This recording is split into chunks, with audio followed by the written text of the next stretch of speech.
Assalamualaikum warahmatullahi wabarakatuh. Saya Davin Diaksa dengan NIM 22020024 akan mempresentasikan jenis-jenis tungku dari kelompok 3. Yang pertama, sejarah tungku induksi diperkenalkan pada akhir abad ke-19, bekerja dengan induksi elektromagnetik untuk memanaskan logam secara efisien tanpa bahan bakar langsung. Lalu ada tungku induksi. Yang pertama, pengertian tungku yang memanfaatkan medan elektromagnetik untuk menghasilkan panas dan melelehkan logam tanpa kontak langsung dengan sumber panas. Yang kedua, jenis-jenis tungku. Tungku induksi, saluran menggunakan saluran berbentuk U untuk mengalirkan logam cair. Dan tungku induksi crucible tidak memiliki saluran, logam dilelehkan langsung dalam wadah. Yang ketiga, ada kelebihan efisiensi energi tinggi dan pemanasan cepat dan terkontrol. Yang keempat, kekurangan biaya investasinya tinggi dan perawatan yang memerlukan teknisi khusus. Lalu yang kelima, aplikasi digunakan untuk melebur logam dengan cepat dan efisien, terutama dalam industri pengecoran dan manufaktur.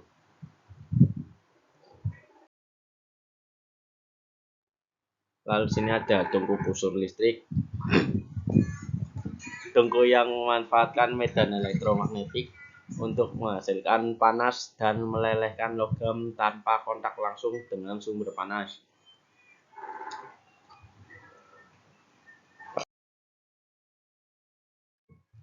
Tungku busur listrik. Yang pertama, pengertian tungku yang menggunakan busur listrik antara elektroda dan bahan baku untuk menghasilkan suhu tinggi diperlukan untuk melelehkan logam, terutama digunakan dalam industri baja. Yang kedua, ada jenis-jenis tungku. Tungku busur langsung, elektroda langsung mengalirkan arus ke bahan, memanaskan secara langsung. Dan tungku busur tidak langsung, arus mengalir di antara elektroda di atas bahan, memanaskannya secara tidak langsung. Yang ketiga, ada kelebihan, dapat digunakan untuk berbagai jenis bahan baku logam dan efisiensi tinggi dalam peleburan baja daur ulang. Yang keempat, kekurangan, konsumsi energi tinggi dan polusi lingkungan dari emisi gas. Yang kelima, aplikasi digunakan untuk peleburan besi tua dan produksi baja berkualitas tinggi. Lalu ada tungku gas, mulai populer pada abad ke-19 dengan penggunaan gas alam sebagai bahan bakar, menawarkan kontrol suhu yang lebih baik dan efisiensi dibandingkan dengan bahan bakar padat. Di sini ada gambar contoh.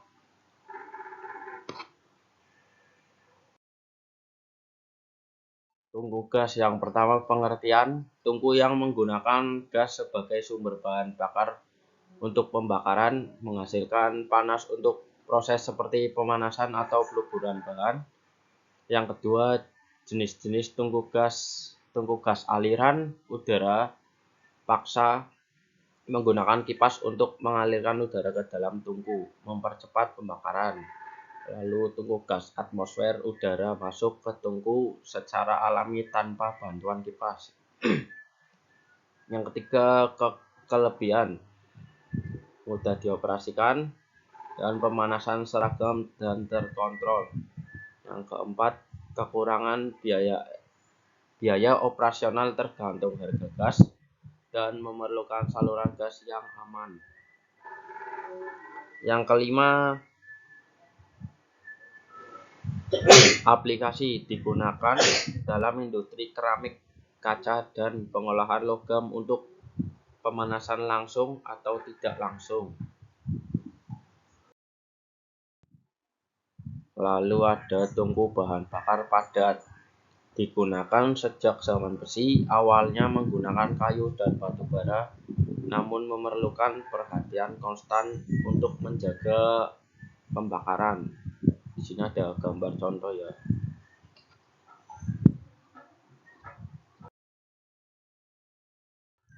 Tungku bahan bakar padat. Yang pertama, pengertian.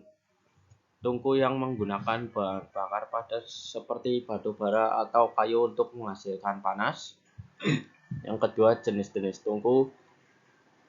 Tungku batu bara menggunakan batu bara sebagai bahan bakar utama, dan tungku kayu menggunakan kayu sebagai bahan bakar.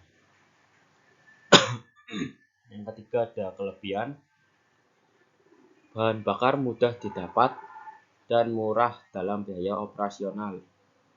Yang keempat, kekurangannya efisiensi rendah dan polusi tinggi dari asap dan debu. Yang kelima, aplikasi. Produksi besi kasar, peleburan logam dalam skala kecil.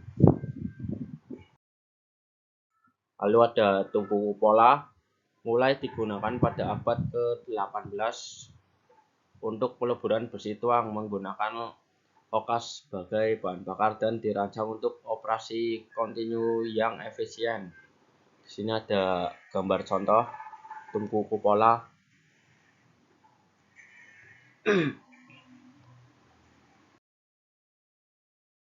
Tungku kupola. Yang pertama, pengertian. Jenis tungku vertikal yang digunakan terutama dalam peleburan besi cor. Yang kedua, jenis-jenis tungku. Tungku kupola kecil cocok untuk produksi kecil dengan kapasitas lebih rendah. Dan tungku kupola besar digunakan untuk produksi besar dengan kapasitas yang lebih besar. Lalu yang ketiga, kelebihan kapasitas produksi besar dan biaya operasional rendah. Yang keempat, kekurangannya polusi udara yang tinggi dan pengaturan suhu kurang fleksibel. Lalu yang kelima, aplikasi. Digunakan untuk peleburan besi tuang dalam industri pengecoran.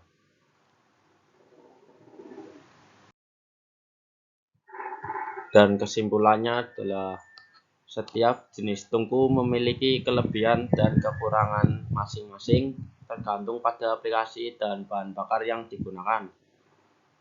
Pemilihan tungku yang tepat sangat penting untuk efisiensi dan keberlanjutan proses produksi dalam industri. Ya, sekian dari saya. Assalamualaikum warahmatullahi wabarakatuh.